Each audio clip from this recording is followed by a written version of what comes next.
días. Les vamos a empezar agradeciendo que estén acá. Hoy somos pocos.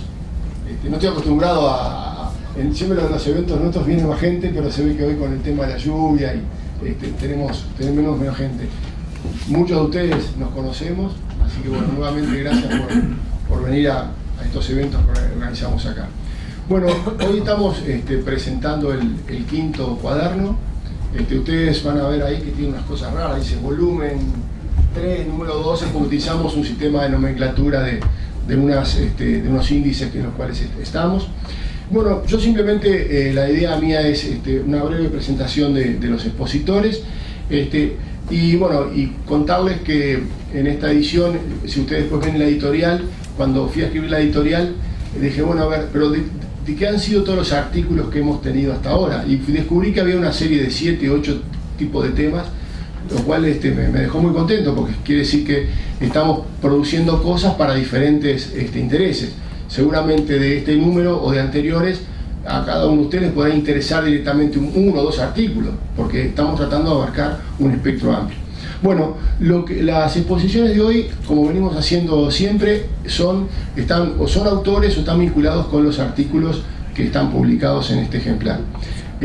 Va a comenzar Natalia Silva, que es autora de unos artículos. Ese artículo es un aporte para que las pymes puedan elaborar sus reportes sociales, para reportar su responsabilidad ambiental y social. Octavio Europa viene de Argentina, y Octavio en realidad él lo escribió, pero en el Book Review presentamos un libro que él con Carlos Hebel coordinaron la publicación. Carlos ha estado ya un par de veces acá, y de hecho hay un artículo de él en la revista, un artículo que él publicó en otra revista. Y Omar Franza, que es profesor de ética de la universidad, escribió un artículo muy interesante sobre, a ver si yo lo sintetizo bien, algo así como una propuesta de política pública para atender de distintos ángulos el tema del sobrepeso y la obesidad, que me pareció, aparte de lo puntual, una cosa interesante porque es la idea se puede extender a otras enfermedades así de base social. Así que bueno, los dejo con ellos y muchas gracias.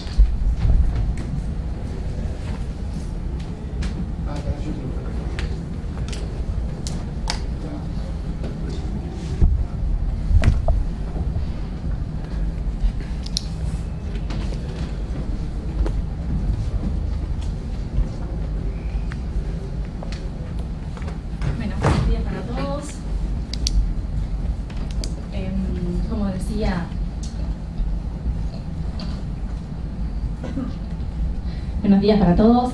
Como decía Licandro, la idea de la exposición de la mañana de hoy se trata un poco de compartir con ustedes la posibilidad del reporte social de las pymes de una forma sintética y comparable, y que sea muy sistemática para llevar a la práctica. Y además nosotros lo utilizamos como una herramienta para la evaluación social de los proyectos. Pero bueno, ahora les voy a contar. Entonces, los objetivos de las finanzas de empresas. Por un lado, hay un objetivo primario, que es la maximización de valor para el propietario. Pero existe un objetivo que va más allá, que es más definitivo, que es la maximización de valor para los propietarios, pero sujeto a las restricciones por responsabilidades que tiene la empresa con los diferentes grupos interesados. Esta es una definición del contador Ricardo Pascale en su libro de Decisiones Financieras.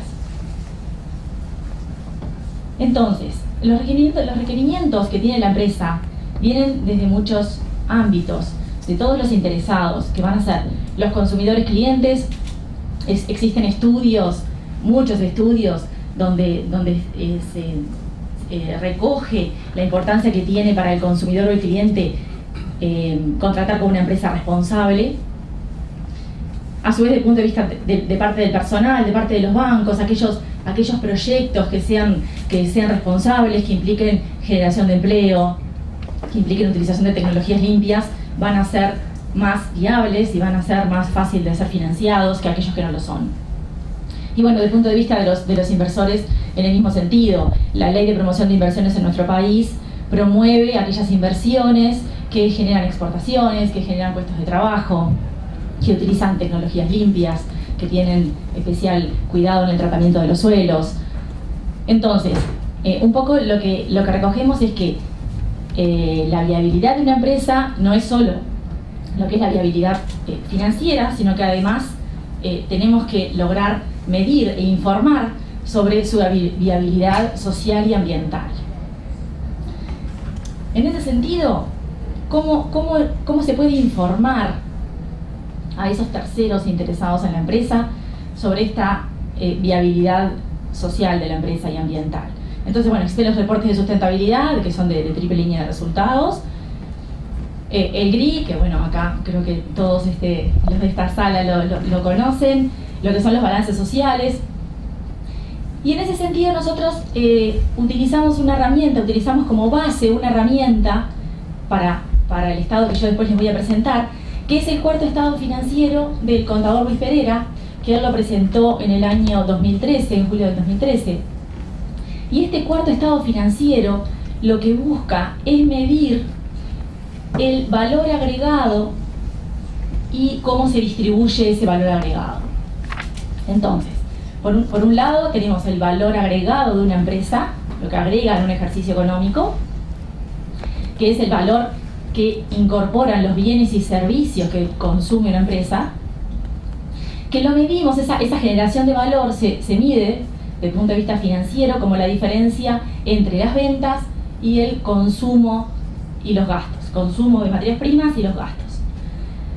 Y a su vez, luego se expone cómo se distribuye ese valor agregado que genera la empresa. Y se distribuye en forma de sueldos para los empleados, se distribuye para el Estado, para los financiadores, para la comunidad y el medio ambiente, para los propietarios y a su vez se reinvierte. Entonces, nosotros tomamos este modelo de contador Luis Pereira y lo utilizamos de una forma, lo adaptamos de una forma más sintética que nos permite su utilización más práctica y a su vez lo utilizamos también para las proyecciones económicas. Entonces, este modelo sintético se basa en el estado de resultados. Yo no sé en la audiencia si tenemos contadores o bueno, quienes manejan un estado de resultados. Se toma básicamente del estado de resultados. Yo después voy a compartir un ejemplo que lo hace ver mucho más fácil. Y bueno, además de lo que es el estado de valor económico generado distribuido sintético, que es la base, vamos a expresar también determinados indicadores para la lectura y la interpretación de este estado y de la evolución de la empresa. Entonces, este estado de valor económico generado y distribuido sintético tiene dos partes. Lo que es la parte del estado de valor económico, la primera parte que es el valor económico generado y, en segundo lugar, cómo se distribuye. Nosotros este estado lo proponemos hacerlo comparado en 2 años, ahí está el 2015 y el 2014, para darle un seguimiento. Lo concebimos como integrado al resto de los estados contables, a los 3 estados tradicionales, agregarle este estado. Entonces, bueno, como decía, parte del estado de resultados. El estado de resultados, en la primera parte vamos a tomar lo que son los ingresos menos los costos y los insumos. Vamos a expresar, desde el punto de vista de los ingresos, las exportaciones y las ventas plaza. Discriminamos las exportaciones de las ventas plaza por la importancia que tienen las exportaciones desde el punto de vista de la entrada de divisas al país.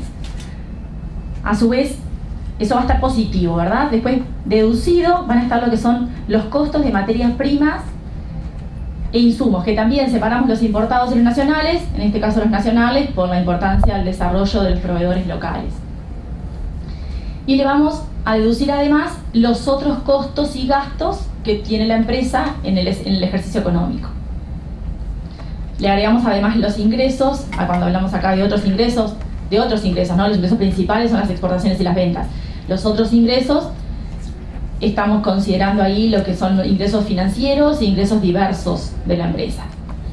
Ahí llegamos entonces al valor económico generado bruto para el 2015 comparado con el 2014, a lo cual le restamos las depreciaciones tal como se hace en la economía para lograr el valor económico generado neto. Y de ahí medimos cómo distribuye la empresa ese valor. ¿Cómo lo distribuye? Al personal, como en las retribuciones. Acá vamos a incluir todo lo que son sueldos, aguinaldos, todas las incidencias del personal. Tanto para lo que es la parte de producción directamente asociado a la producción, como la parte de administración y ventas. Al Estado se distribuye en impuestos, tasas y contribuciones. Vamos a considerar acá lo que es el impuesto a la renta, el impuesto al patrimonio y los impuestos municipales. A la comunidad y al medio ambiente a través de lo que son los programas sociales y ambientales. A terceros, como retribuciones al capital, acá vamos a incluir lo que son los intereses financieros y los arrendamientos. A los propietarios, que es la ganancia en sí misma, pero la ganancia la separamos en dos, lo que es la ganancia distribuida de lo que es lo que se reinvierte. Entonces, el valor económico generado neto va a ser igual al distribuido. O sea, vamos a decir, todo lo que se genera se distribuye en el ejercicio. Decíamos que además del Estado en sí mismo, tenemos indicadores que complementan este Estado.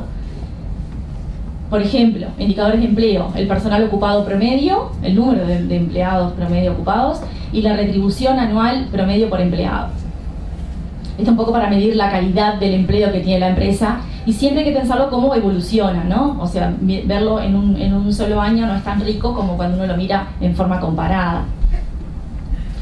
Después vamos a especificar, o a informar sobre determinados componentes de costos. Determinados componentes de costos que son negativos y algunos que son positivos. Los combustibles, energía eléctrica como componentes de costos negativos. Y después lo que es capacitación, prevención y salud del personal. Y lo que son las inversiones en gastos de calidad y de investigación, desarrollo e innovación como indicadores positivos. Y después proponemos también agregar estos indicadores de decisiones financieras. Los tres grandes grupos de decisiones financieras son las decisiones de inversión, de financiamiento y de distribución de utilidades, de dividendos. Entonces proponemos un ratio para cada una de esas decisiones. Un ratio de inversiones sobre depreciación de bienes de uso, o sea, cuánto invierte la empresa con respecto a lo que se le deprecian sus bienes de uso. Un ratio de endeudamiento clásico de pasivo sobre activo. Después, un ratio de cuánto se distribuye del resultado del ejercicio, cuánto se distribuye y cuánto queda como reinversión. Después nombramos también el número de reclamos ambientales y bueno, y sugerimos poner una nota en los estados contables que haga referencia a la responsabilidad social de la empresa. A su vez, nosotros esta herramienta la utilizamos también en la evaluación de proyectos de inversión. Cuando uno evalúa un proyecto de inversión, hace proyecciones económicas y en esas proyecciones económicas utilizamos también este estado. Entonces, cuando en un proceso de decisión de una inversión, uno analiza lo que es el entorno, el sector y la empresa, analiza los antecedentes de la empresa. En ese análisis de antecedentes de la empresa, nosotros utilizamos el valor económico generado distribuido histórico. A su vez, se analiza lo que es la viabilidad de un proyecto, ¿no? Lo que es la viabilidad comercial, lo que es la viabilidad operativa, lo que es la viabilidad financiera, pero además incorporamos el análisis y lo informamos de la viabilidad social de ese proyecto. Entonces, para analizar esa viabilidad social del proyecto, utilizamos el estado proyectado de valor económico, que básicamente es el estado histórico, en el cual utilizamos algunos indicadores diferentes, porque estamos hablando del futuro, ¿no? Son proyecciones económicas futuras lo que estamos realizando. Entonces, lo hacemos, supongamos, para 5 años, entonces vamos a ver cuál fue el valor económico generado y distribuido, el valor económico generado y distribuido que genera ese proyecto de inversión y cómo lo distribuye, ¿no? Cómo lo distribuye en sueldos, de nuevo, en impuestos, en dividendos.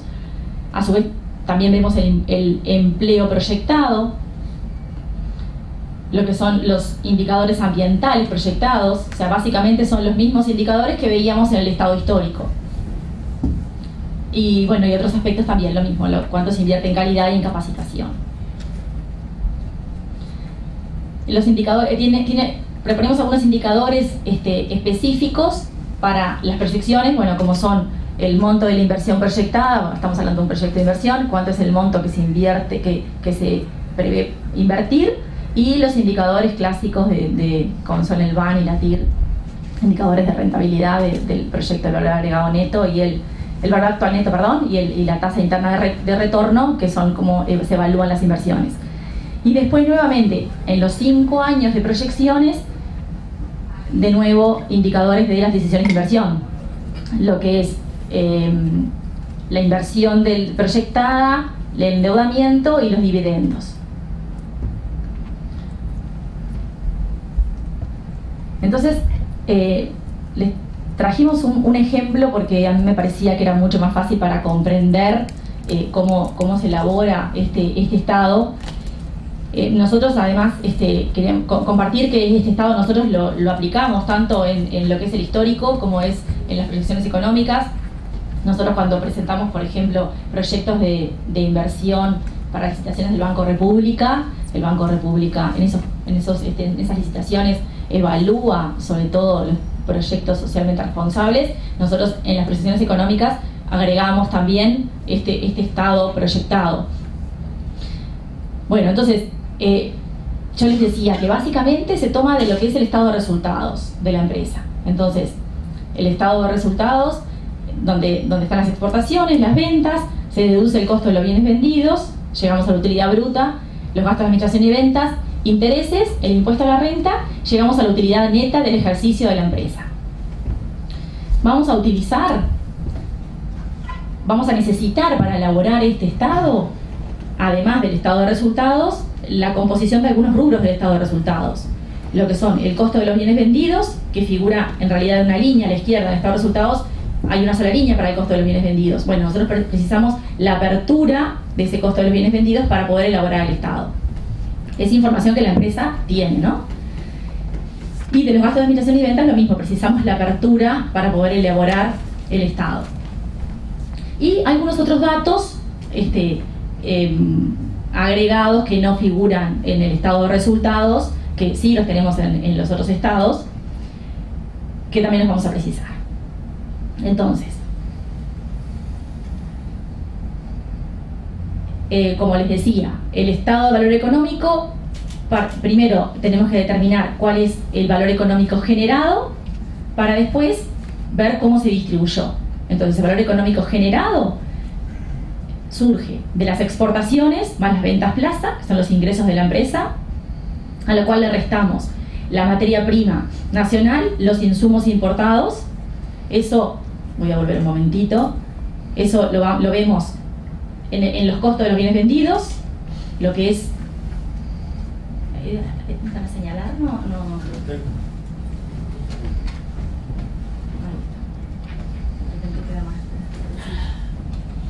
Nosotros decíamos, el costo de los bienes vendidos...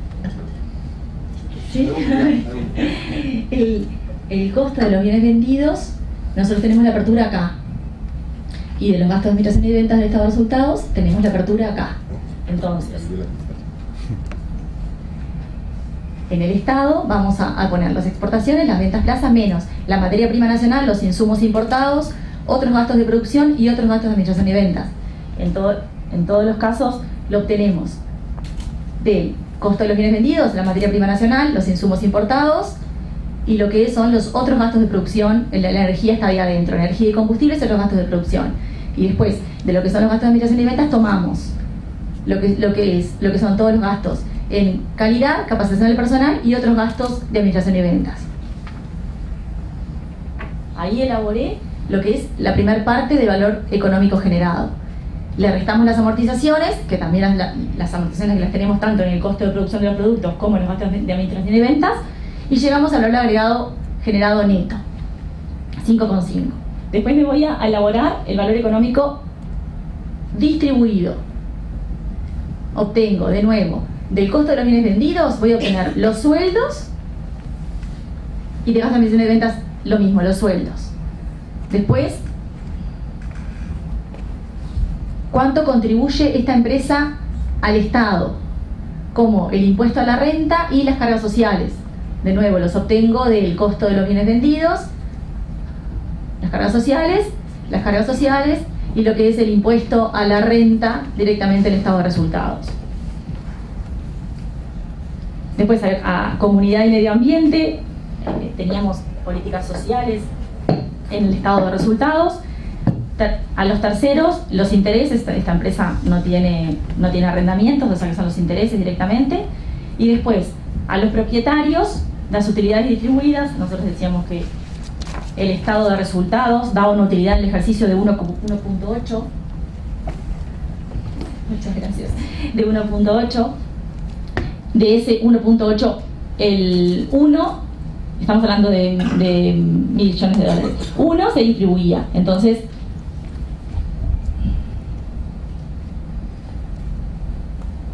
de 1,8 del estado de resultados, 1 se distribuye y 0,8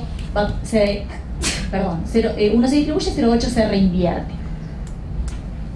Entonces, ¿se entiende cómo se elabora este estado de valor económico generado distribuido? O sea, partiendo del estado de resultados, en realidad es expresarlo de otra manera y darle una lectura diferente a lo que es ese estado de resultados.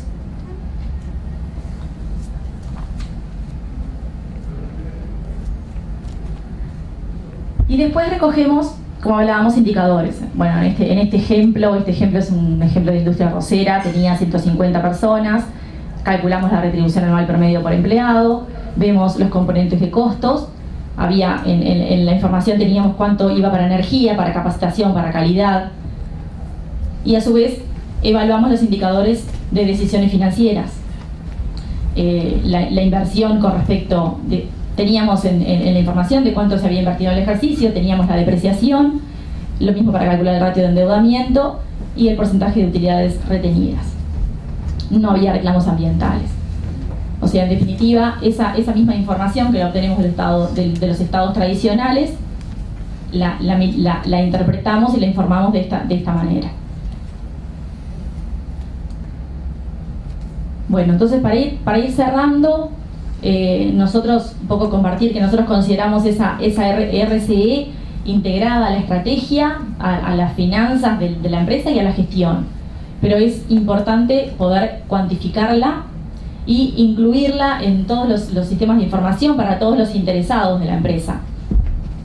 Entonces, lo hacemos a través de ese reporte social simplificado que entendemos que tiene una muy buena relación costo-beneficio, por eso es muy aplicable para las pymes, porque no es una forma de juntar la información, presentarla en forma sistemática, presentarla comparable, es confiable a su vez porque sale de los estados contables y bueno, permite identificar, sobre todo cuando uno la analiza en el tiempo, permite identificar oportunidades de mejora en lo que es la gestión económica, social y ambiental de la empresa.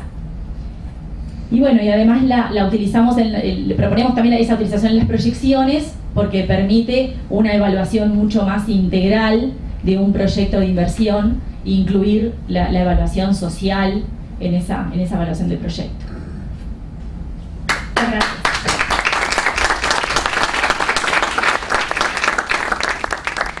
Las preguntas las dejamos para cuando terminen todos los expositores. Buen día, muchas gracias por la invitación, muchas gracias Oscar. Mi presentación se intitula Economía Civil, Bienes Comunes y Reciprocidad en Economía. Responde un poco al pedido que me hizo Oscar a partir de algunas reflexiones que yo había realizado en el libro de Crystal Review, que traje acá para que vean, ese que publicamos en la UCA con Carlos Hebel. Y bueno, como es un poco denso el tema, voy a leerlo. Se hará quizá un poco más pesado el seguimiento, pero si no, tenía miedo de extenderme demasiado. La relación entre economía y reciprocidad dista de ser obvia. Una tradición importante, heredera de Karl Polanyi, considera que la economía de mercado está regida por un principio opuesto al de la reciprocidad. La cuestión de fondo siempre es cómo hacemos para incluir la reciprocidad como categoría estrictamente económica, sobre todo para los que estamos en el ámbito de la economía. Autores como Samani y Hahn han señalado que el concepto es incluso entendido de maneras diversas en la literatura. Tenemos aproximaciones de tipo antropológico, más optimizadoras en el sentido de la tradición neoclásica de economía, o aquellas que ponen su foco en la creación o coordinación de acciones interpersonales. En este sentido, la economía civil, en la que me detendré enseguida, procura reinsertar el discurso económico en el mundo vital, rescatando y destacando el rol de la sociedad civil en la red de producción y distribución de bienes y servicios privados y comunes.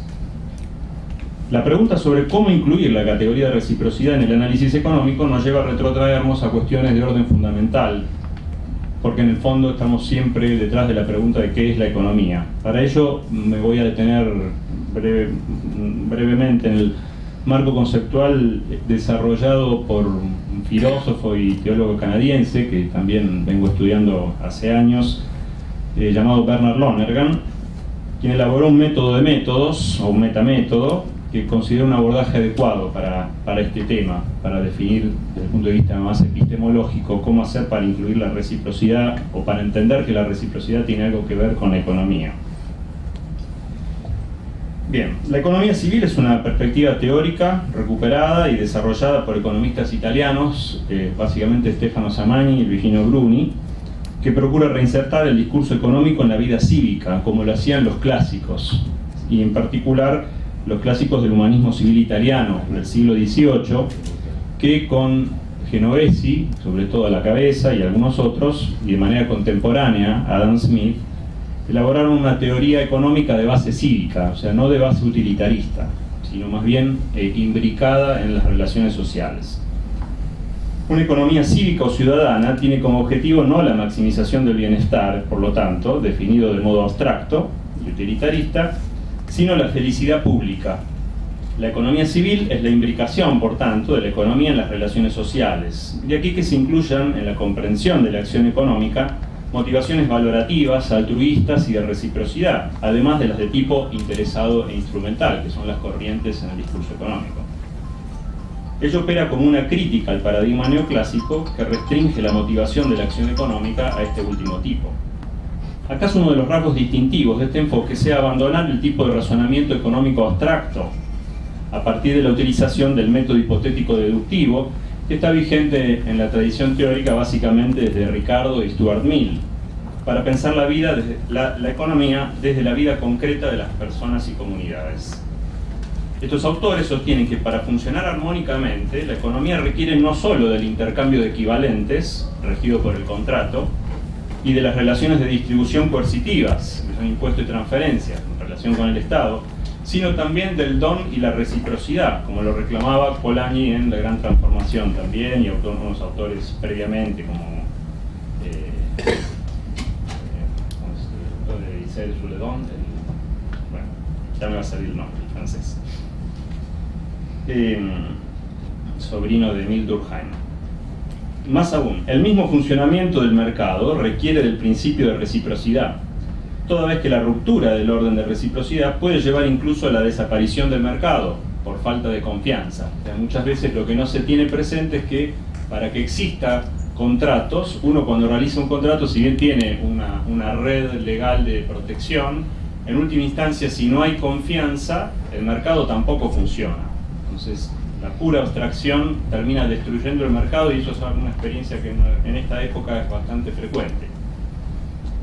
Existen varios ejemplos de este tipo de economía, en concreto en el campo de las empresas, por ejemplo las empresas civiles o las empresas de triple impacto. Recién acabamos de escuchar una presentación que tiene que ver con esto, el económico, social y ambiental.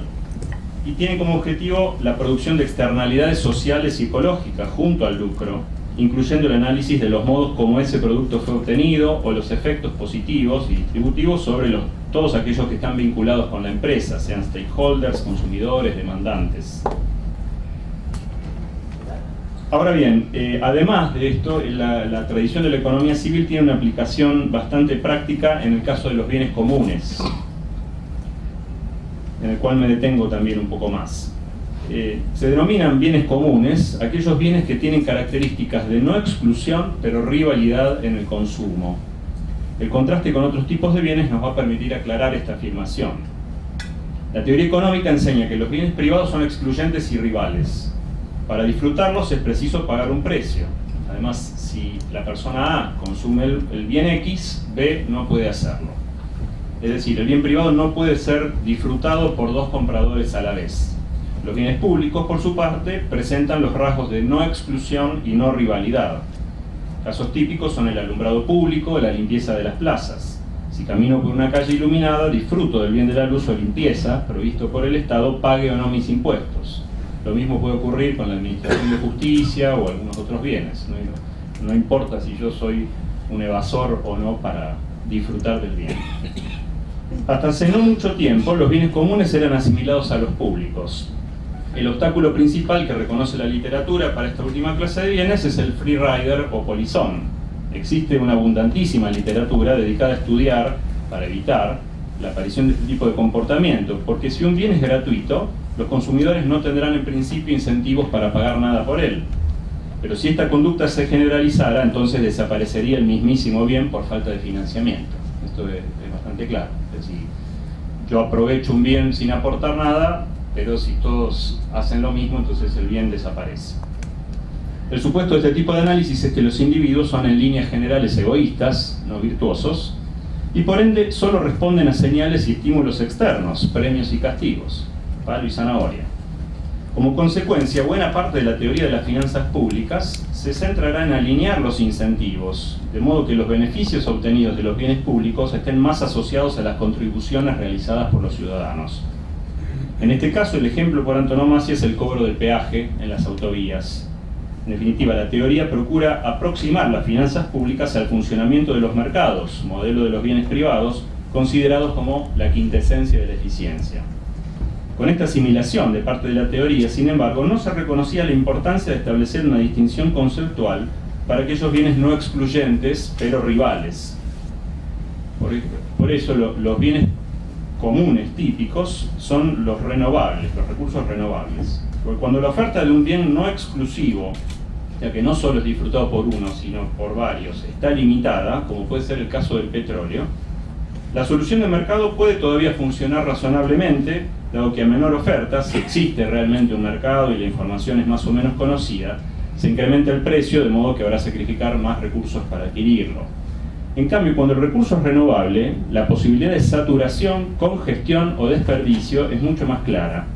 Ejemplos de bienes comunes en este sentido pueden ser el espectro de frecuencias para la comunicación, Internet, el clima, el agua, las plazas, la biodiversidad, que son todos bienes que requieren cierta coordinación de la acción colectiva. Inversamente, o sea, como mal común, entraría en esta categoría la emisión de dióxido de carbono. Digamos que todo bien cuya naturaleza depende de la coordinación consciente de la acción colectiva presenta un rasgo de bien común. De hecho, algunos bienes de este tipo surgen como fruto de relaciones humanas, de modo tal que no pueden ser disfrutados, solo pueden existir como tales, que solo pueden ser disfrutados, pueden existir como bienes, si son compartidos. Por ejemplo, la democracia, el capital social, yo agrego el dinero, inclusive, son bienes de este tipo. El contraste con los monopolios naturales también es interesante. En estos bienes el problema no consiste en la necesidad de coordinación de la demanda ante el riesgo de sobreexplotación, que sería el caso de los bienes comunes, sino de la oferta, ante la posibilidad de que un exceso de oferta elimine viabilidad económica. Por ejemplo, basta pensar lo que ocurre con el transporte público cuando se deja librado al puro mercado. Es un caos. Si alguno estuvo en Santiago de Chile en la década al principio de los 90, por ejemplo, antes de la reforma, La verdad, hice un ejemplo clarísimo de cómo el transporte es un caso donde sin regulación el mercado no funciona. Bien, por lo tanto se requiere la coordinación, la articulación de la acción colectiva, sea por vía de delegación de autoridad o de la coordinación de los agentes mediante algún sistema de imposición o establecimiento de cuotas de consumo. Pues bien, las formas tradicionales de gestión de este tipo de bienes fueron dos, que simplificando en sus formas polares podemos llamar soluciones privatista y estatista, respectivamente. La primera plantea la necesidad de establecer claramente los derechos de propiedad, de modo que se reduzcan los costos de transacción, lobby o negociación, esto se asocia al nombre de Ronald Coase, un premio Nobel, y los precios entonces cumplan su tarea de informar las ofertas relativas. De tal forma, solo quienes estuvieran dispuestos a sacrificar más por esos bienes serían quienes los disfrutarían. La solución estatista, por el contrario, supone que existe un actor que conoce qué es lo mejor para la sociedad y distribuye el bien o favorece su consumo y su acceso en función de dicho criterio mediante fijación de precios o cuotas. Ambas soluciones tienen puntos a favor y grandes dificultades, que no vamos a profundizar demasiado. La primera no hace consideraciones acerca del punto de partida de los agentes, con lo que no toman en cuenta criterios de justicia y equidad. Además, en contextos de información imperfecta, el mecanismo de precios puede ni siquiera ser eficiente. Si a ello agregamos que en algunos bienes puede alcanzarse un punto de irreversibilidad como consecuencia del sobreconsumo, entonces la reducción de la decisión acerca de su uso al análisis del valor económico esperado puede ser muy riesgosa, como se ve en el caso de la contaminación, la caza desregulada, la pesca desregulada o la biodiversidad, donde a veces se superan determinados puntos en los cuales ya no hay vuelta atrás. Una vez que se eliminó una especie animal, no vuelve a aparecer, ¿no? Salvo que encuentren algún gen ahí y lo puedan clonar, pero si no, en principio es muy difícil. La solución estatista, por su parte, no puede garantizar que el criterio del funcionario que decide coincida con el bien común, con lo que además de ineficiente puede ser ineficaz. Ni siquiera puede asegurarse que cuente con la información requerida para tan compleja tarea, pues en una sociedad plural existen concepciones de bien diferentes y no es tarea sencilla justificar con imparcialidad la opción por determinada jerarquía de bienes. Esta situación, sin embargo, podría resolverse mediante órganos representativos en el marco de las reglas de la democracia. Cabe señalar, por lo demás, que no necesariamente debe existir una solución óptima general o aplicable a todas las clases de bienes comunes. Uno podría más bien analizar cada caso en singular. Frente a estas opciones, en las últimas décadas surgió un nuevo paradigma que pone el foco sobre la acción de la sociedad civil.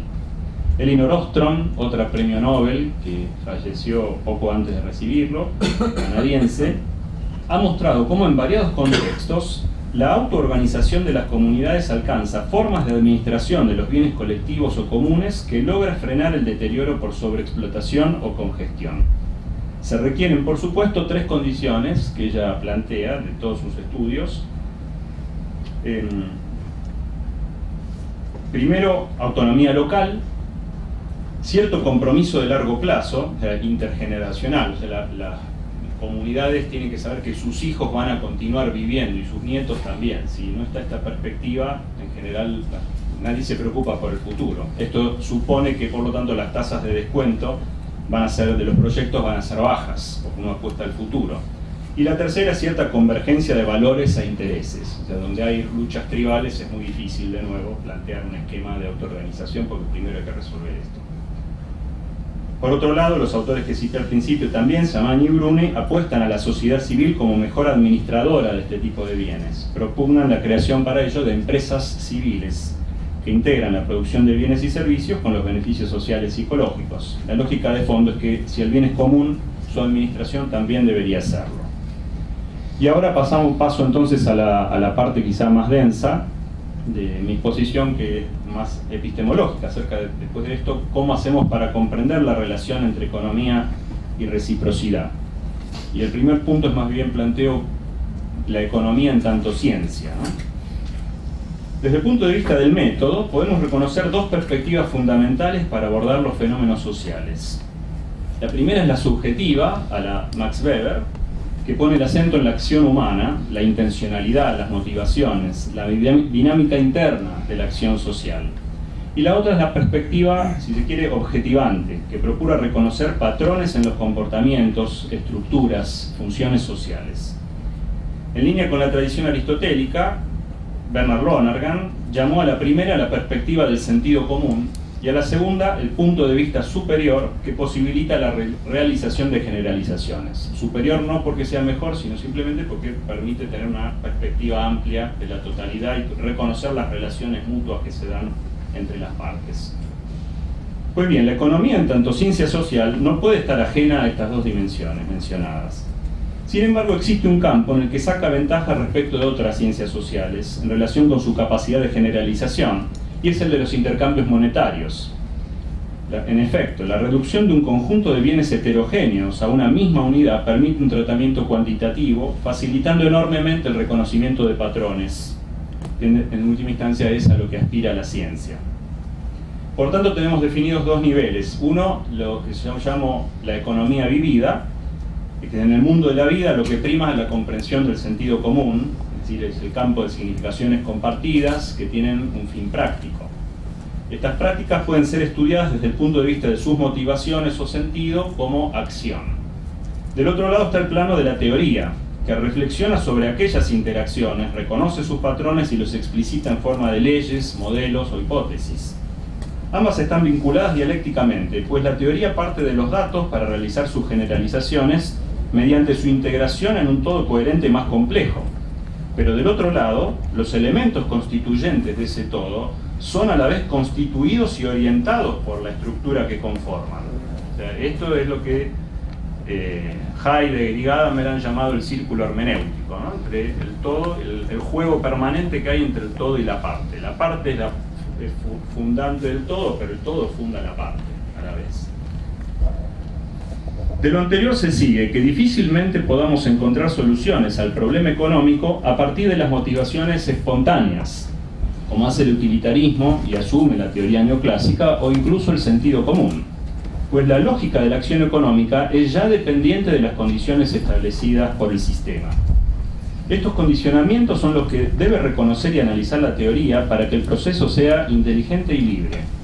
Pues así como existen diseños que incentivan el aumento de la productividad mediante la competencia, del mismo modo pueden existir otros diseños que obstaculicen o favorezcan la emergencia de una cultura más fraterna. En consecuencia, los análisis que parten de supuestos que se reducen a formalizar los comportamientos vigentes son incapaces de reconocer los límites o deficiencias que pueda tener el sistema y que condicionan los comportamientos de los individuos. Hace falta, por tanto, un punto de vista teórico o superior para comprenderlos. La teoría económica, por tanto, busca explicar la estructura recurrente que conforma el proceso económico, el orden que se produce a nivel agregado entre los intercambios de bienes y cómo este orden se vincula en relación dialéctica con los comportamientos que subyacen a ellos. En suma, un sistema económico es el modo concreto como se estructuran las relaciones económicas a nivel agregado de manera recurrente. Se trata de una formalidad que se da en el plano de la acción colectiva y no es captable a partir del análisis de las acciones individuales aisladas, sino que se requiere elevarse a esta mirada más fundamental. La comprensión de dicha estructuración es la tarea de la teoría. A su vez, este retroceso a las categorías fundamentales da lugar a un ciclo recurrente. Esta parece ser la confusión básica en la que se apoya el empirismo, que se expresa en la economía bajo la forma ideológica de la microfundamentación. Esto para los que, si algún economista lo sabe bien, pero en general en teoría económica, hoy día, si una investigación no parte del comportamiento micro del individuo, que después vamos a ver en la exposición, es un individuo supuesto, es el individuo racional, egoísta y maximizador, se considera que es no científica, directamente no puede entrar en ningún journal, ¿no?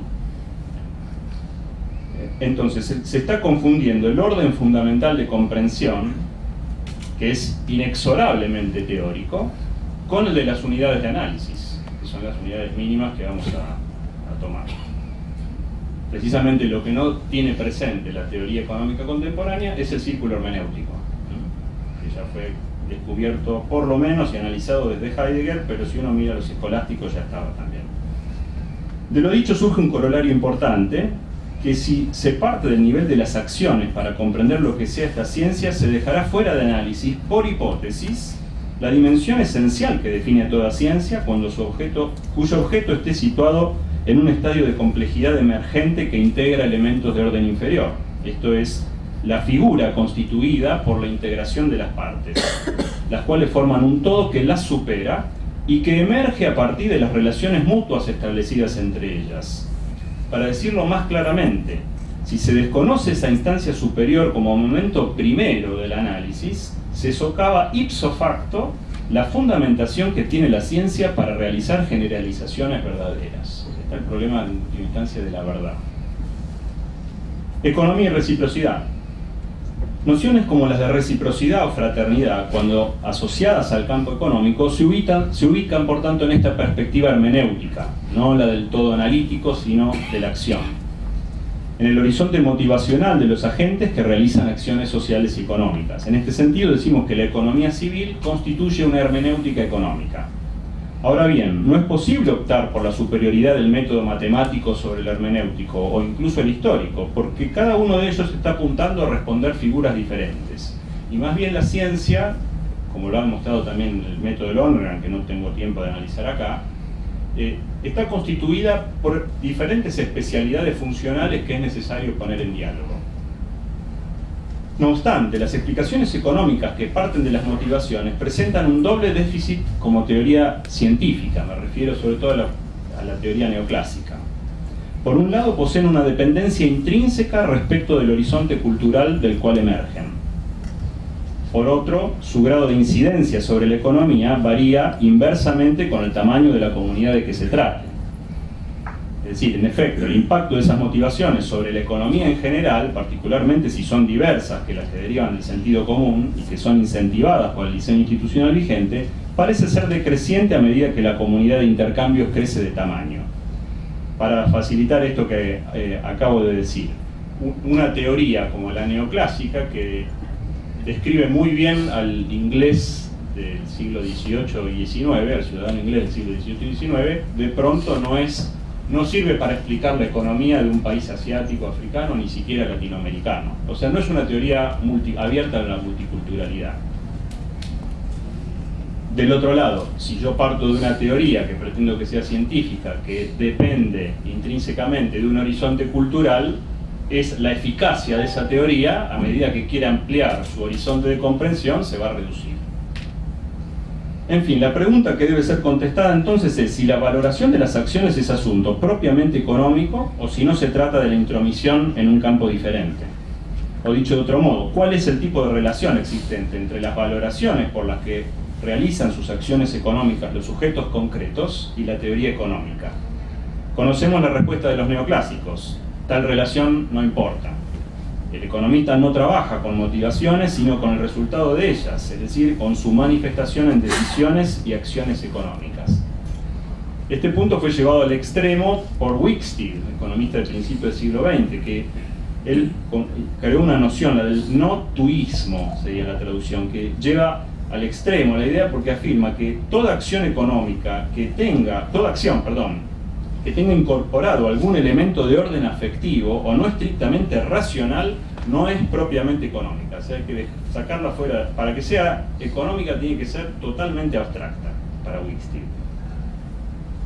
Con todo, el caso de la teoría neoclásica es extraño, porque este programa ostenta por un lado una pretensión científica, pero por otro la fundamenta en preferencias desconocidas pero estables, ese es el supuesto, el axioma, preferencias de los individuos. La falacia radica en que el mentado momento subjetivo no es tal, pues se trata de un modelo abstracto que define axiomáticamente estas preferencias con el objeto de dar una apoyatura realista, concepto entendido ciertamente no en sentido metafísico, sino de craso empirismo. Quiere darle esta apoyatura realista, a las conclusiones de la teoría. La teoría neoclásica parte de la ficción del homo economicus, ciertamente no para explicar el comportamiento económico individual, sino el del colectivo humano. El supuesto es que el colectivo se obtiene a partir de la sumatoria de las partes, por eso estos autores recurren muy frecuentemente a la metáfora de Robinson Crusoe. o bien que en promedio los grandes movimientos económicos se pueden explicar como si la sociedad estuviese compuesta por individuos de racionalidad individual o egoísta. Este como si es literal usado por Frank Knight, también otro autor de la década del 20 y 30. Ahora bien, si la economía intenta explicar comportamientos agregados, la pretensión de apoyar sus conclusiones en la psicología o motivaciones de los agentes poco puede agregarle, y mucho puede debilitarla, a mi juicio, a menos que se parta de una filosofía atomística que necesite imperiosamente partir de algún tipo de inducción, y esto sería solamente por un preconcepto ideológico o por una teoría equivocada del conocimiento. El problema epistemológico que se presenta entonces es el siguiente: la acción intencional del individuo, cuando se conjuga con la de otro, genera un resultado complejo que no equivale tan solo a la resultante, en sentido de fuerza física, de las intenciones individuales. Podríamos decir que existen diversos estratos de sentido, desde los cuales cada acción humana y colectiva puede ser analizada. Podemos mencionar los sentidos valorativo, cultural, social, individual. A su vez se pueden estudiar el plano económico, jurídico, político, etc. Y estos variados niveles no operan todos según una misma lógica consistente o alineado, sino que la relación puede ser dialéctica, puede haber conflicto o contradicción entre estos planos.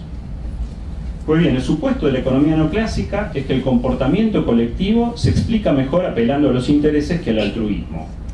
Eso no es objetable en principio, porque, de nuevo, a medida que la contraparte de interacción económica se aleja del propio terruño, a medida que la división internacional del trabajo se extiende más y más, las relaciones contractuales tienen un mayor peso económico que las afectivas, como hemos señalado. De forma que no es extraño que el interés predomine sobre el altruismo y que se puede elaborar un modelo bastante eficaz sobre la base de suponer individuos maximizadores. Ahora bien, la pregunta es por qué se procura asociar las decisiones económicas agregadas o colectivas a conductas individuales. Y fundamentalmente esto es por la opción epistemológica que rechaza todo tipo de argumentación metafísica, entendiendo por ello la utilización de categorías conceptuales que no hayan sido construidas mediante algún tipo de inducción a partir de los datos empíricos. En todo caso, lo curioso es la cabriola epistemológica que da la economía positivista, pues el método hipotético deductivo debe postular el comportamiento de los individuos empíricos, pero al hacerlo no deja de ser una teoría metafísica contrastada empíricamente a posteriori.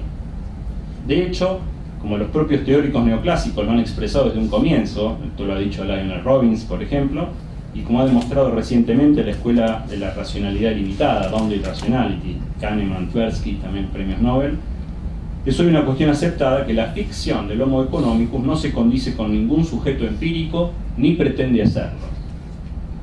De tal forma, la teoría proyecta el resultado colectivo, que de nuevo a menudo puede aceptarse como válido, sobre los individuos, lo cual ya deja de ser realista, dando lugar al individualismo metodológico postulado, por ejemplo, por la escuela austríaca.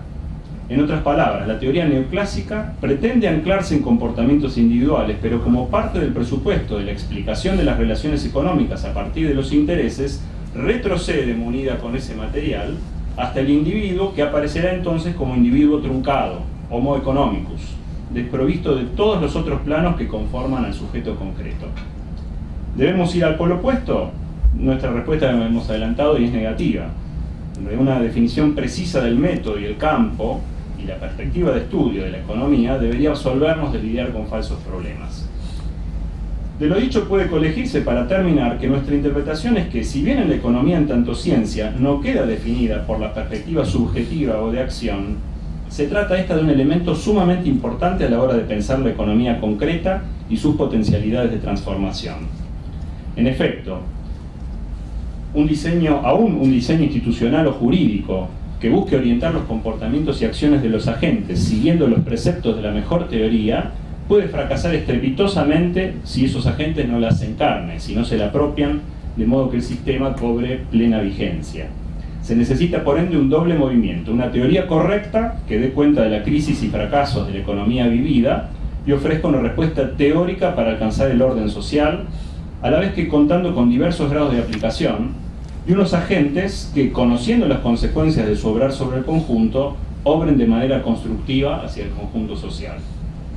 Para concluir, en síntesis, la economía civil, en tanto hermenéutica económica, es un abordaje de la acción humana considerando las intenciones, motivaciones y valores de los agentes no al modo abstracto de la teoría neoclásica, sino concreto, y su utilidad se ve, por ejemplo, en el abordaje de los bienes comunes y en el potencial dinámico que tiene para transformar la economía. El rol que cumple como especialidad en el complejo de perspectivas al problema económico es el de servir de instancia crítica que señala los aspectos de la organización económica que la teoría ignora y no integra todavía, lo que sería manifestación de un déficit en tanto teoría, es decir, en tanto explicación de los fenómenos que ocurren en nuestra vida. Muchas gracias.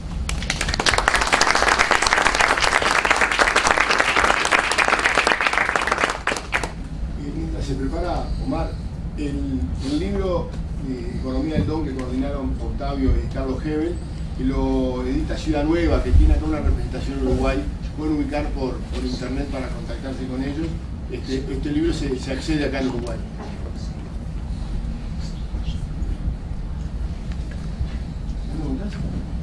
Sí. Bueno, el artículo que yo escribí en este número era sobre las políticas, una propuesta de política pública en relación para poder enfrentar el tema del sobrepeso y la obesidad. El problema del sobrepeso y la obesidad es un problema tremendo en el mundo de hoy. Solamente les digo que entre los principales, las naciones gastan una enorme cantidad de dinero en todo el tema de la violencia en todas sus formas, incluyendo el terrorismo. Es una de las principales causas de gastos en los países. Hay otro rubro muy importante que es todo lo relacionado con el tabaquismo, y la tercer cantidad o monto que requieren de los sistemas de salud es precisamente el sobrepeso y la obesidad. En Estados Unidos el 29% de lo que se gasta en salud, el 29% va para afrontar el tema del sobrepeso y la obesidad. El sobrepeso y la obesidad es un problema también militar, aunque a ustedes les parezca sorprendente, porque en los Estados Unidos la cifra es que el 25% de los jóvenes entre 17 y 24 años son desechados de las Fuerzas Armadas por tener sobrepeso de obesidad. Por lo tanto, bueno, por eso el artículo iba sobre eso, pero Oscar no me dijo que hablara de ese tema, sino me propuso otro tema más genérico. Bueno, y entonces voy a ver si me atengo al tema que me propuso Oscar, que sería como estrategias éticamente justificadas para promover un consumo responsable por parte del Estado. Y por lo tanto, como ven, es un tema mucho más abarcante que no tiene que ver directamente con el tema de sobrepeso o la obesidad, aunque lo colinda, ¿no? Podemos definir consumo responsable como aquel consumo que contribuye a que cada individuo pueda llevar a cabo el plan de vida que ha asumido para sí mismo con conciencia y libertad. Esa podría ser una definición breve, personalista de lo que es un consumo responsable. Y todo plan de vida personal se compone de varios aspectos. En primer lugar, aquellos aspectos relativos a la gestión que hace el individuo de su propio cuerpo y psiquis, ¿no? Es decir, la gestión de su salud física y emocional, la gestión de su actividad física, la gestión de su entretenimiento y placer. En este primer aspecto, entonces, consumo responsable sería aquel consumo que contribuye a que el individuo haga una buena gestión de su propio cuerpo y mente, a fin de que su cuerpo y psiquis se adecue al plan de vida que él ha escogido como propio. En segundo lugar, un plan de vida se compone de aquellos aspectos relativos a la interacción del individuo con el mundo que le rodea, en todo lo que significa mundo que lo rodea. Esto tiene que ver con la necesidad de todo individuo de ampliar su independencia con respecto a los condicionamientos materiales que conforman sus circunstancias vitales. En este segundo aspecto, un consumo responsable sería aquel consumo que aumenta la independencia del individuo respecto a los condicionamientos materiales de su ambiente. En tercer lugar, un plan de vida tiene que ver con los aspectos relativos a la interacción con los demás. En este tercer aspecto, entonces, un consumo responsable sería aquel consumo que mejora la interacción con los demás. Desde la vestimenta a las diversas formas de interacción social, este consumo sería responsable si contribuye positivamente al desarrollo del plan de vida personal que el individuo ha adoptado como propio en lo que concierne a sus relaciones con los demás. Por el contrario, tendríamos que definir consumo irresponsable. Consumo irresponsable y su versión extrema, el consumismo, podría calificarse como consumo irresponsable aquel consumo que no mejora la puesta en práctica del plan de vida personal y que el individuo ha escogido para sí, que deteriora ese plan de vida. El consumo deteriora su plan de vida. En su versión extrema, el consumo irresponsable se convierte en consumismo cuando esta conducta de consumo se vuelve compulsiva o menoscabadora de la libertad del individuo. De esa forma, el consumo irresponsable y el consumismo puede llevar, en primer lugar, a perder la autonomía en la gestión de la salud y en la gestión de su actividad física o de su placer, como funciones físico-emocionales que tiene el individuo al servicio de su plan de vida. Así las cosas, el individuo con este consumo irresponsable pierde o deja de controlar este aspecto de su gestión de salud, actividad física o su placer. Cuando el consumo irresponsable se agrava, tiende a convertirse en consumismo. Es el consumo que se convierte, por ejemplo, en alcoholismo, en ludoadicción, en sobrepeso, obesidad, en drogadicción, en sexoadicción o en otras conductas compulsivas del mismo tipo. El individuo consume conductas de forma compulsiva y muchas veces apartándose claramente del plan de vida que él había decidido seguir libremente. En segundo lugar, el consumo irresponsable y su versión extrema, el consumismo, en lo que se refiere a la interacción del individuo con las condiciones materiales, sería aquella conducta que lleva al individuo a volverse dependiente de los medios de consumo. Así, los objetos de consumo dejan de ampliar su independencia con respecto a las circunstancias materiales que forman su entorno, y esos objetos de consumo empiezan a limitar la autonomía del individuo para ejercer su plan de vida. En este sentido, el individuo tiene un consumo irresponsable cuando sus conductas son compulsivas de compra, sin que ese consumo aumente o amplíe su independencia y mejore su plan de vida escogido para sí. En tercer lugar, el consumo irresponsable y su versión extrema, el consumismo, con respecto a la interacción con los demás, sería aquella forma de consumo que prioriza de tal manera los medios de consumo social que los convierte en fines en sí mismos. En este tipo de consumo, los objetos que se consumen ya no mejoran o incrementan su interacción con los demás, sino que terminan apartándolo de esa misma interacción o distorsionan significativamente esa interacción social. Y eso es lo que los convierte en consumo irresponsable. Paso ahora a hablar de la responsabilidad individual, la responsabilidad empresarial y la responsabilidad estatal, teniendo en cuenta que el tema era las estrategias para un consumo responsable por parte del Estado.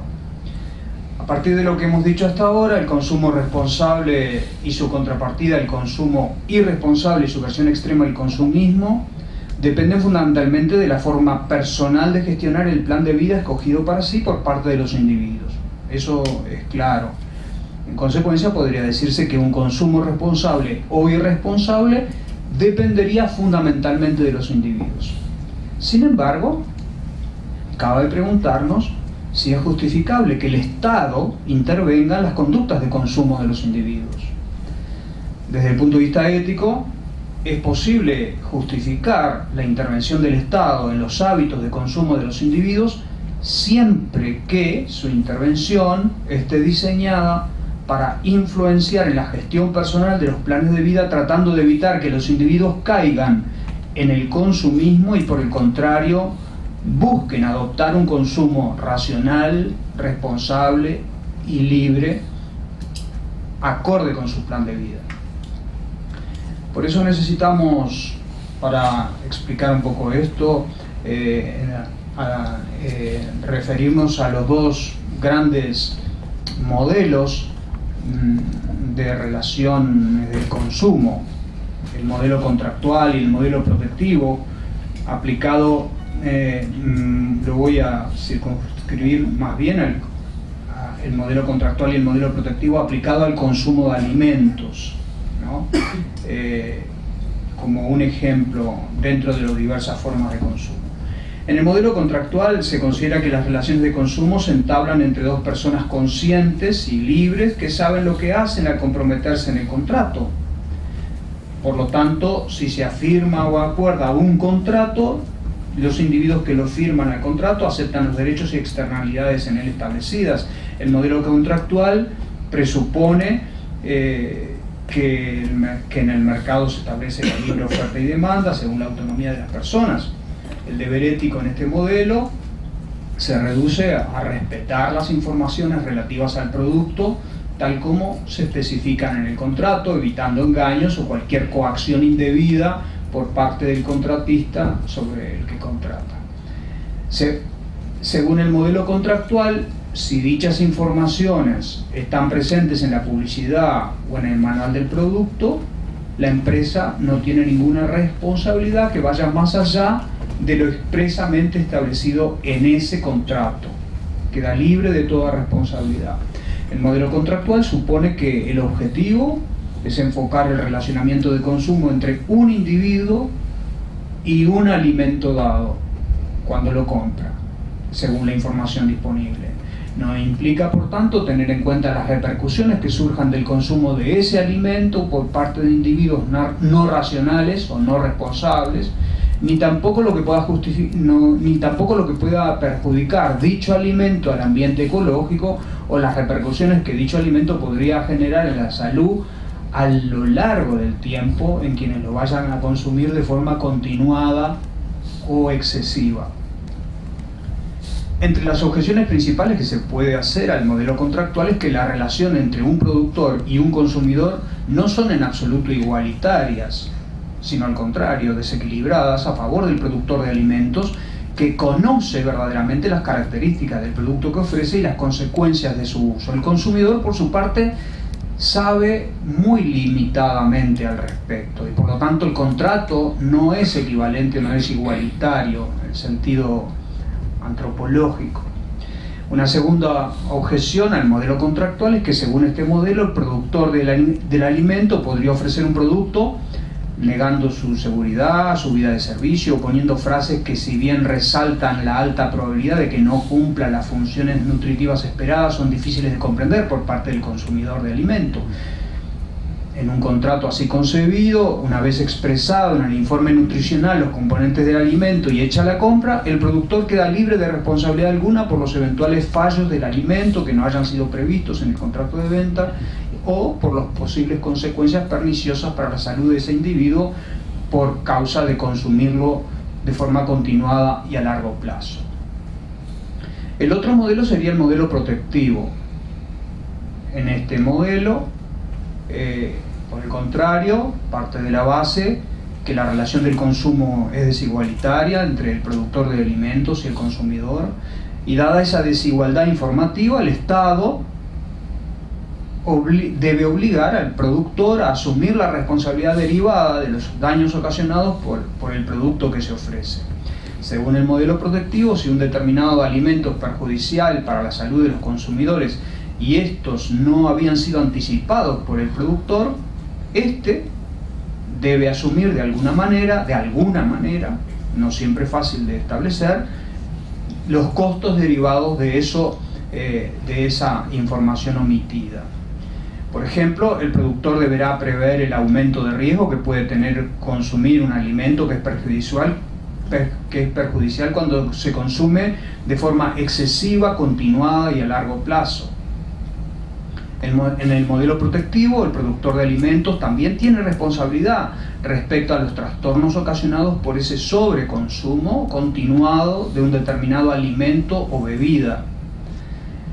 Estas medidas de precaución de daños por la ingestión de alimentos sobrepasando los límites saludables pueden ser instrumentadas por las autoridades nacionales o municipales. El modelo protectivo implica que el productor de alimentos tiene de alguna manera, como dije antes, no fácil de establecer, responsabilidad por haber inducido a conductas alimentarias perjudiciales a largo plazo para la salud del individuo, o por el contrario, responsabilidad por haber omitido una adecuada educación en el consumo responsable y saludable a largo plazo de esos alimentos. Dado que los productores no suelen cumplir con esta responsabilidad social por su propia cuenta, entonces el Estado debe suplir esto mediante las estrategias que abajo me ocuparé. El primer argumento que tiene el modelo protectivo para atribuir responsabilidades a los productores de alimentos perjudiciales para la salud es el imperfecto conocimiento por parte de los consumidores de alimentos. La mayoría de la gente no conoce la relación entre consumo continuado, excesivo y a largo plazo de las bebidas azucaradas o de los alimentos con grasas saturadas. En consecuencia, los que producen y publicitan estos productos tienen un deber de advertir que se trata de una PECEL, es decir, un accidente perjudicial por consumo continuado, excesivo y a largo plazo. Porque son los alimentos que aportan calorías que se llaman calorías vacías, que no tienen ningún valor nutricional. El segundo argumento del modelo protectivo es que los individuos, aún sabiendo las consecuencias adversas de un determinado alimento, son vulnerables en su voluntad para abstenerse en el corto plazo del placer puntual de consumirlos. Esto se debe a que los perjuicios solo se dan en el largo plazo y a niveles difíciles de prever por anticipado. El inmediatismo de la voluntad y la incapacidad del individuo de abstenerse de un determinado placer, de un determinado alimento, que causa consecuencias a largo plazo, es lo que obliga al modelo protectivo a sustituir las labilidades voluntarias de los grupos vulnerables, especialmente los jóvenes, los ya obesos, los poco ilustrados, con medidas precautorias o estrategias de políticas públicas. El tercer argumento dentro del modelo protectivo es referente a los costos que debe enfrentar el sistema de salud. Como yo les dije, por causa de los alimentos, las bebidas azucaradas y los alimentos ultraprocesados en base a grasas saturadas, el mundo tiene que utilizar, los sistemas públicos tienen que usar, en el caso de Estados Unidos el 29%, no tengo los datos de lo que gasta el Uruguay porque acá hay muy pocos datos, pero en los últimos años el último informe de la OMS indica que la diabetes, que es la enfermedad principal derivada del sobrepeso y la obesidad, se ha multiplicado por 4 en el mundo entero. El tercer argumento entonces es referente a los costos que debe enfrentar el sistema de salud. Dado que los individuos incluidos en el primer y segundo argumento no cargan sobre sí mismos los costos derivados de sus hábitos saludables, insalubres, sino que es el Estado que tiene que hacerse cargo de las enfermedades cardiovasculares, de las enfermedades relacionadas con la diabetes o las enfermedades articulares productos del sobrepeso y la obesidad, Estos costos son asumidos por el sistema de salud de la nación, entonces es justificable que la sociedad a través del Estado imponga sobre los productos involucrados en estos trastornos de salud una carga impositiva que compense los gastos derivados de estas externalidades o estos trastornos consecuentes. El modelo protectivo, por lo tanto, se caracteriza de 3 notas de gran importancia. Busca integrar el bienestar integral del consumidor, no solo cuando va a consumir el alimento particular que la empresa le ofrece, sino a lo largo del ciclo vital del producto. Este no solo debe ser bueno aquí y ahora, sino para el futuro y a largo plazo de la salud de los individuos. Segundo, el bienestar no solo debe ser del individuo que va a consumir el alimento, sino que debe ser beneficioso para otro tipo de individuos vulnerables que no están en condiciones de discernir entre las informaciones nutricionales o son vulnerables en su voluntad para consumir estos alimentos que son perjudiciales por consumo excesivo, continuado y a largo plazo. En ese sentido, el modelo protectivo asume medidas precautorias para el consumo de estos alimentos perniciosos, sobre todo para los niños y para los discapacitados mentales. Y tercero, el bienestar del consumidor de alimentos debe ser compatible con la no inducción de conductas perniciosas a causa de la publicidad sugestiva que hacen los productores de los APCEL. Entiendo por APCEL las bebidas azucaradas, los alimentos con alto contenido de grasas saturadas. Estos 2 modelos tienen obviamente presupuestos éticos diferentes. Mientras que el modelo contractual asigna total responsabilidad al individuo y soslaya la responsabilidad de los productores en el consumo responsable, en el segundo modelo, en el protectivo, se atribuye por un lado la irresponsabilidad ética de las empresas productoras cuando omiten aquellas informaciones necesarias para que los consumidores sean auténticamente responsables de los productos que consumen y de la frecuencia de su consumo. Y por otro, el modelo protectivo exige la intervención del Estado con estrategias diseñadas para inhibir el consumo irresponsable. En el modelo protectivo se justifica que el Estado asuma su responsabilidad de proteger a los consumidores y ensaye estrategias para incentivar un consumo responsable. Estas estrategias están dirigidas a los consumidores y a los productores. Las estrategias dirigidas a los consumidores, porque el modelo protectivo abarca a los dos, son todas aquellas medidas tendentes a educar a los consumidores para que estén en condiciones de evaluar las ventajas de un determinado producto, no solo en el instante que lo consume, sino en la reiteración de ese consumo en el largo plazo. Y segunda estrategia imprescindible para el Estado es hacer campañas masivas de concientización de los consumidores, tanto a nivel de los medios de comunicación social como a nivel de la educación, escuelas y liceos, para que los consumidores puedan preferir los alimentos sanos y desplazar el consumo de los APCEL, aquellos alimentos perjudiciales por consumo excesivo, continuado y a largo plazo. Por ejemplo, campañas que incentiven el consumo de frutas y verduras, que desplacen el consumo de golosinas, alimentos grasos y bebidas azucaradas, que no tienen valor nutricional alguno y que solo aportan calorías vacías causantes de sobrepeso y la obesidad en el mundo. Otro ejemplo sería el incentivo de consumo de actividades deportivas, físicas, y en contra del consumo de las actividades sedentarias y pasivas. Las estrategias dirigidas a los productores. Aquí se trataría de aplicar a los productores determinados impuestos que eleven los costos de los objetos cuyo consumo implica algún género de perjuicio para la gestión del plan de vida de los individuos.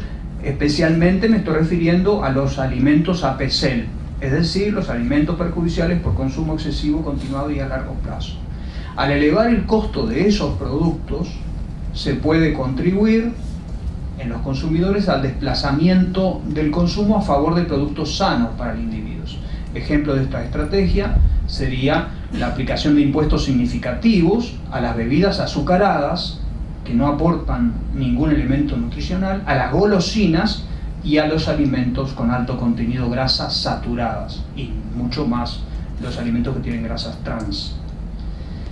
Eso contribuye a desplazar el consumo a favor del agua sin azúcar y a favor de las frutas y verduras. La segunda estrategia podría ser la aplicación de impuestos a las bebidas azucaradas y a las golosinas, que solo aporta calorías inútiles, como dijimos antes, y ese dinero obtenido por impuesto de las bebidas azucaradas, de las golosinas y de los alimentos de alto contenido grasa, podrían utilizarse por parte del Estado para subsidiar frutas y verduras y para subsidiar establecimientos deportivos y de gimnasia que estimulan la actividad física, y para enfocar campañas propagandísticas a favor de un consumo responsable. En suma, y terminando ya, lo que he pretendido exponer y argumentar en esta ocasión es que si bien el consumo responsable, contrapuesto al irresponsable y su versión extrema al consumismo, es una conducta atribuible a las decisiones éticas de los individuos, pero también es responsabilidad ética de las empresas productoras y del Estado.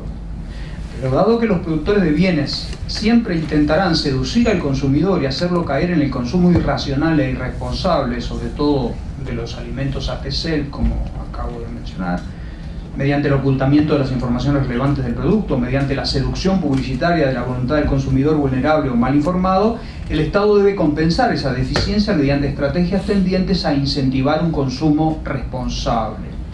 Estas estrategias, como dije a lo largo de mi exposición, son fundamentalmente tres: la educación del consumidor, la aplicación de penas a los productores que engañen al consumidor, oculten informaciones relevantes, y la aplicación de impuestos especiales a los productos cuyo consumo por uso continuado, excesivo y a largo plazo afecta objetivamente a la salud de los individuos, a fin de recaudar ese impuesto y disponer ese dinero para financiar y subvencionar los alimentos sanos y las actividades físicas accesibles para todos, físicas y gimnasios, etcétera, etcétera. Y termino con un ejemplo simplemente, ¿no? Dado que ahora hay una sensibilidad favorable de la población para comer frutas y verduras, esta empresa chilena, Dole, ha elaborado este producto que sale 40 pesos en el Uruguay y que son 24 gramos de manzana deshidratada. Como la gente quiere tomar verduras, ahora ha fabricado manzanas deshidratadas. Pero fíjense el informe nutricional, yo les he copiado en la página de la izquierda, el informe nutricional que está en la web de la empresa Dole en Chile, porque es un fabricante chileno, y les he fotocopiado el sobreimpreso de la etiqueta que se vende aquí en Uruguay. ¿Cuál es la diferencia fundamental de la etiqueta de la empresa chilena, del informe nutricional de la empresa chilena y de la etiqueta tal como se vende en Plaza Uruguaya? Que la etiqueta uruguaya omite que de los 24 gramos de este paquetito, 22 gramos son azúcar, pura azúcar. Por lo tanto, si yo quiero tomar una manzana, o si yo creo estar comiendo una manzana, de los 24 grados que contiene esto, el 22 son azúcares. Pero el consumidor uruguayo no puede recibir esa información. ¿Cuál es la información que tiene? Que tiene carbohidratos. Claro, pero el público común no sabe que esos carbohidratos son casi íntegramente azúcar, directamente, ¿no? Y bueno, y por último, otro ejemplo, este es un queso que se vende, ¿no? Y que se le ha puesto el precio el costo del producto, ocultando el informe nutricional, con lo cual se impide que el consumidor pueda informarse adecuadamente sobre el contenido nutricional de lo que quiere comprar o no comprar, ¿no? Abajo oculta el número de grasas saturadas que tiene en concreto ese queso, a pesar de que es magro, tiene menos que lo normal, ¿no? Bueno, termino con eso. Gracias.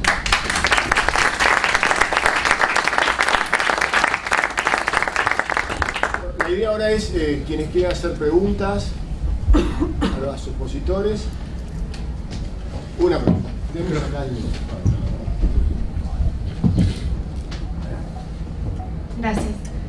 Para el doctor Franza, la siguiente consulta, que me llamó la atención que en la definición de consumo responsable no había ninguna alusión a que podía afectar el plan de vida de la persona, como tal, como opción de consumo responsable, podía afectar los derechos de los demás, tanto a nivel familiar o de la sociedad, y que tampoco afectaba su calidad de vida. O sea, la definición de consumo responsable. Sí veo la definición como consumo seco, a secas, o consumo libre, pero no consumo responsable, porque no está contemplando la afectación de otros derechos o la afectación de su calidad de vida, llámese la ausencia de enfermedad o temas de salud. No sé si es una definición internacional o... No, está bien, me parece que es una buena objeción. Lo que pasa es que es muy difícil que un individuo pueda evaluar eso. Lo que es claro que para un individuo, que todo individuo tiene su plan de vida, ¿no?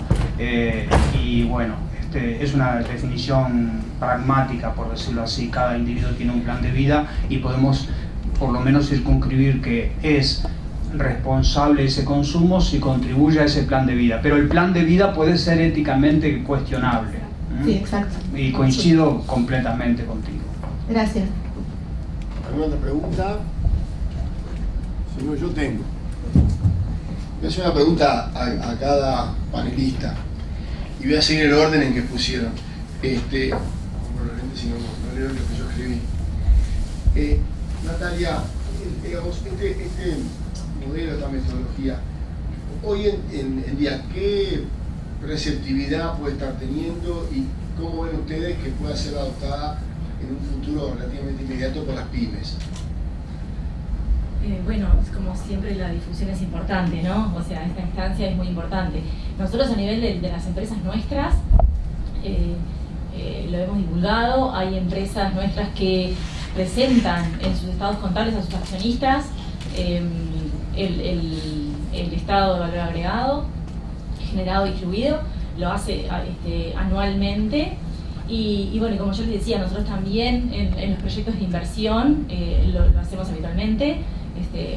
Forman parte de nuestras proyecciones el estado proyectado. Y bueno, dependerá de la posibilidad de divulgación de esa información y un poco la idea nuestra de la exposición era esa, era transmitir la posibilidad de hacerlo en forma sistemática, con una relación costo-beneficio muy buena, porque no es muy aplicable a nivel de las pymes. Gracias. Octavio, quiero te voy a hacer una pregunta sobre un tema. Tu posición te diga muchas cosas, ¿no? En relación a la idea de la contribución de la economía civil, ¿no?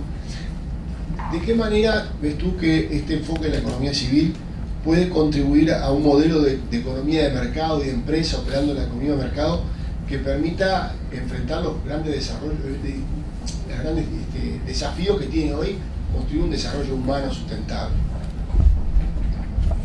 Bien, me parece que en primer lugar la economía civil está todavía en desarrollo, podemos decir, relativamente reciente su recuperación. Por eso digamos que el problema es que la escuela italiana humanista como en el siglo XIX, como muchas tradiciones clásicas, medio como que se duerme, pasa a un estado de letargo y se despierta ahora con estos autores recientes, ¿no?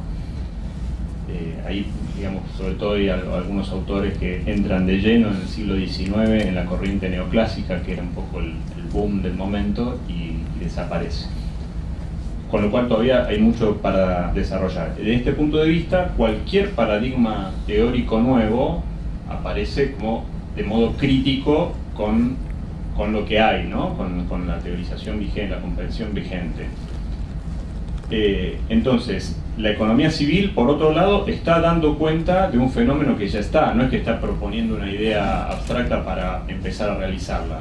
Yo lo que creo es que primero han empezado a aparecer ya desde décadas del 60 y 70, pero ahora, en las últimas décadas, de modo más fuerte, estas empresas que comienzan a tener objetivos mucho más múltiples, plurales, para no solamente la maximización del beneficio de la propia empresa, empiezan a tener responsabilidad ambiental, responsabilidad social. Esto es un emergente cultural, me parece, y que va a marcar, yo creo, me animo a decir, desde este siglo en adelante, ¿no? Donde ya nadie puede hacerse el oso, para decirlo de algún modo, con la responsabilidad que tenemos todos también en la construcción de una sociedad más plural y equitativa y justa.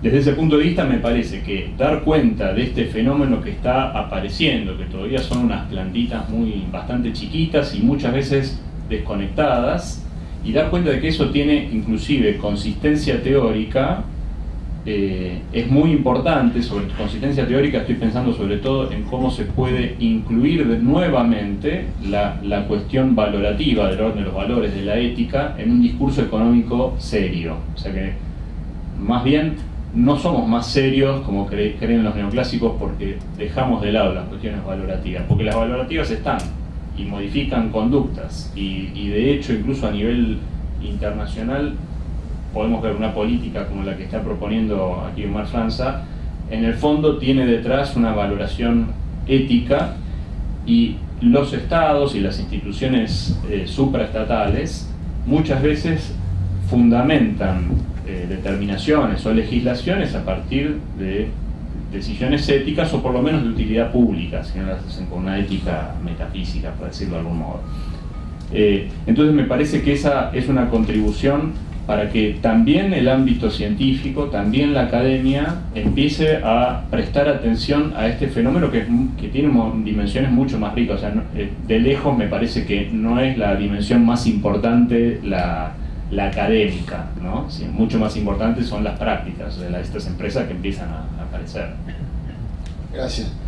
Omar, respecto a este rol del Estado, las tres grandes líneas que tú terminaste planteando, hoy viendo de pronto en Uruguay, o si querés a nivel más general, ¿qué factores tú ves que existen hoy que facilitan y qué factores limitan que los estados puedan llevar adelante este tipo de políticas y estrategias? Bueno, yo creo que en cuanto a facilitar, me parece que con el presidente Vázquez, y sin connotación política ninguna, simplemente por ser médico, hay una sensibilidad muy clara a favor de esto, ¿no? Por algo el tema de poner altísimos impuestos al tabaco, por ejemplo, ¿no?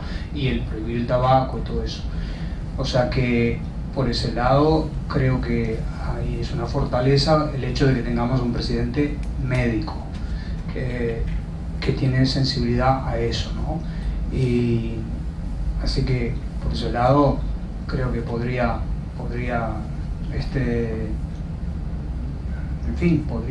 enfocarse. Después vienen todas las presiones, ¿no? Porque cuando estamos diciendo poner impuestos a todas las golosinas, a todos los productos con alto contenido graso, y que prácticamente no aportan valor nutricional alguno, y a todas las bebidas azucaradas, nos ponemos con grandes intereses transnacionales, ¿no? Pero bueno, creo que, en fin, el hecho de que la comunidad internacional esté sumamente preocupada por esto,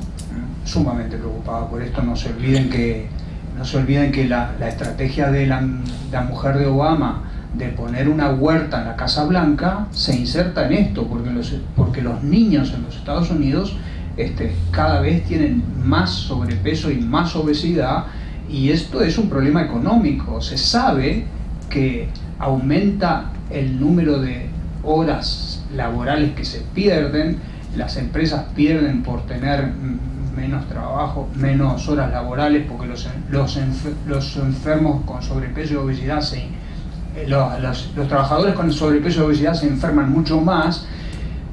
Creo que a nivel internacional la preocupación de esto es cada vez mayor, la alarma mundial es muy grande, y bueno, tengan en cuenta nomás que por consecuencia de las enfermedades derivadas del sobrepeso y la obesidad, hablando de enfermedades cardiovasculares y diabetes, mueren cada año 2.800 millones de personas.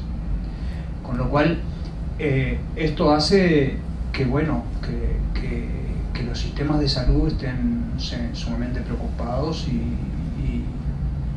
bueno, creo que es un momento favorable para plantear este tipo de políticas. Y porque además los estados necesitan fondos. ¿Cómo se promueven los gimnasios? Porque estamos hablando de acceso a la salud curativa, pero la salud como acceso a los gimnasios, los uruguayos no tenemos acceso gratuito a los gimnasios. Los gimnasios son muy restringidos, son muy caros, ¿no? Felizmente tenemos canchitas deportivas por todos lados, pero los que hacen fútbol es una minoría estadísticamente, ¿no? Es necesario involucrar no solamente a los niños de baby fútbol que hagan gimnasio, a los adolescentes que son los que usan las canchitas. Es necesario el acceso a la actividad física de forma barata y accesible a todos los ámbitos de la sociedad. ¿Cómo se promueve eso? ¿Cómo se financia eso? El Estado tiene que contar con fondos. Y los fondos, ¿de dónde deben venir? De los responsables. ¿Y quiénes son los responsables? Son los productores de bebidas azucaradas, son productores de golosinas y productores de alimentos de alto contenido graso y de nutrientes inútiles. Gracias. Bueno, gracias. Aprovecho hacer por ahí un matiz, una observación que me pareció excelente la exposición, la propuesta. Veo también que hay bastante énfasis puesto, por un lado, en la carga impositiva y luego en el aspecto educativo y en la promoción. Como economista, yo tiendo a pensar que lo más valioso de eso, para mí, donde hay que apuntar fuertemente, es en el aspecto educativo, en la promoción o inclusive en prohibiciones y exigencias legales a las empresas o en manejo de incentivos. ¿Por qué digo esto y no tanto en lo impositivo?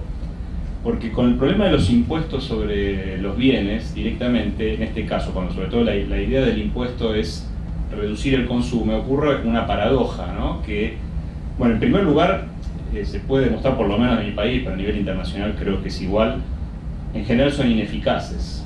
Yo siempre a mis alumnos de economía, cuando doy esta parte, les digo, bueno, a ver, ¿y cuál es la recaudación óptima del impuesto sobre el cigarrillo?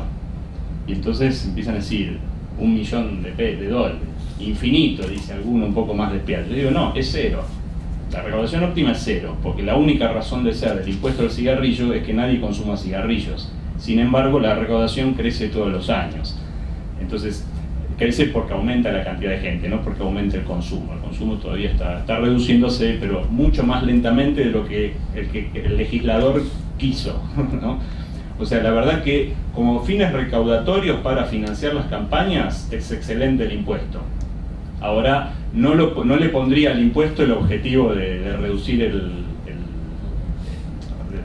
el consumo o modificar los hábitos, porque la verdad, evidentemente las adicciones o las tendencias no se cambian. La gente está dispuesta a sacrificar otras cosas y a veces el resultado final es peor por tratar de conseguir aquello que desea. Claro.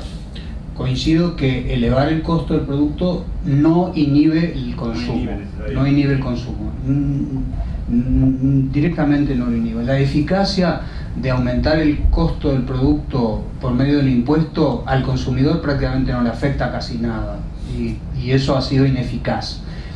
El impuesto no tiene sentido para elevar el costo, aunque algo de inhibición tiene. O sea, si elevamos el costo del cigarro, algo menor consumo de cigarro hay, pero sobre todo es el disponer de fondos para canalizar las medidas educativas, publicitarias y de financiación y subsidio a frutas y verduras y la actividad física, ¿no? Gimnasios accesibles para todos. Pero con respecto a la educación, ¿qué es lo que pasa con la educación con respecto a esto? Las campañas educativas y llevadas a cabo en otros países con respecto al sobrepeso y la obesidad ¿qué es lo que tienen? Tienen efecto positivo en las clases media y alta, pero no en la clase pobre, con lo cual las campañas educativas aumentan las desigualdades en lugar de justamente hacer lo contrario. Así que las campañas educativas también tienen su deficiencia. ¿Por qué? Porque son los pobres los menos proclives a cumplirlas. ¿Por qué? Simplemente porque pueden ser muy conscientes de que no tienen que comer golosinas, bebidas azucaradas y alimentos grasos, pero son esos alimentos los más baratos de todos y son los alimentos que ellos tienen en cualquier almacén de cualquier esquina, pero no tienen frutas ni verduras, y las frutas y verduras son carísimas, con lo cual los pobres pueden tener las campañas educativas más extraordinarias y más costosas del mundo, pero en realidad a los pobres eso les afecta poco. Y en cambio sí afecta a las clases medias y altas, porque son las clases más ilustradas y las clases que pueden escoger porque tienen recursos para comprar aquellos alimentos caros, que los alimentos sanos son los caros, los alimentos perjudiciales son los baratos. Bueno, muchas gracias a los panelistas y muchas gracias a ustedes. Están, no sé si todos recibieron ejemplares de la revista. Si alguien quiere llevar más de un ejemplar para entregarle a otra persona, justamente uno de los problemas que tiene la revista es que no tenemos un buen canal de distribución, así que bienvenidos los que quieran llevar alguna otra revista. Bueno, nuevamente gracias, hasta luego.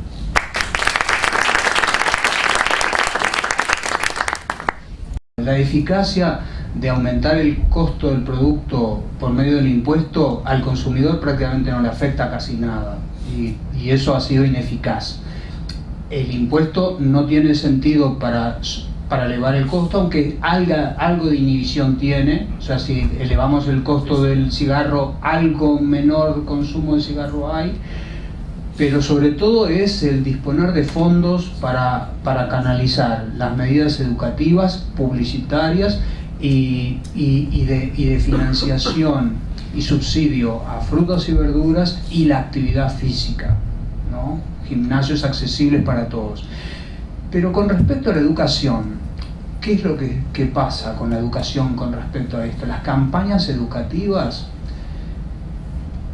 y llevadas a cabo en otros países con respecto al sobrepeso y la obesidad, ¿qué es lo que tienen? Tienen efecto positivo en las clases media y alta, pero no en la clase pobre, con lo cual las campañas educativas aumentan las desigualdades en lugar de justamente hacer lo contrario. Así que las campañas educativas también tienen su deficiencia. ¿Por qué? Porque son los pobres los menos proclives a cumplirlas. ¿Por qué? Simplemente porque pueden ser muy conscientes de que no tienen que comer golosinas, bebidas azucaradas y alimentos grasos, pero son esos alimentos los más baratos de todos y son los alimentos que ellos tienen en cualquier almacén de cualquier esquina, pero no tienen frutas ni verduras, y las frutas y verduras son carísimas, con lo cual los pobres pueden tener las campañas educativas más extraordinarias y más costosas del mundo, pero en realidad a los pobres eso les afecta poco. Y en cambio sí afecta a las clases medias y altas, porque son las clases más ilustradas y las clases que pueden escoger porque tienen recursos para comprar aquellos alimentos caros, que los alimentos sanos son los caros, los alimentos perjudiciales son los baratos. Bueno, muchas gracias a los panelistas y muchas gracias a ustedes. Están, no sé si todos recibieron ejemplares de la revista. Si alguien quiere llevar más de un ejemplar para entregarle a otra persona, justamente uno de los problemas que tiene la revista es que no tenemos un buen canal de distribución, así que bienvenidos los que quieran llevar alguna otra revista. Bueno, nuevamente gracias, hasta luego.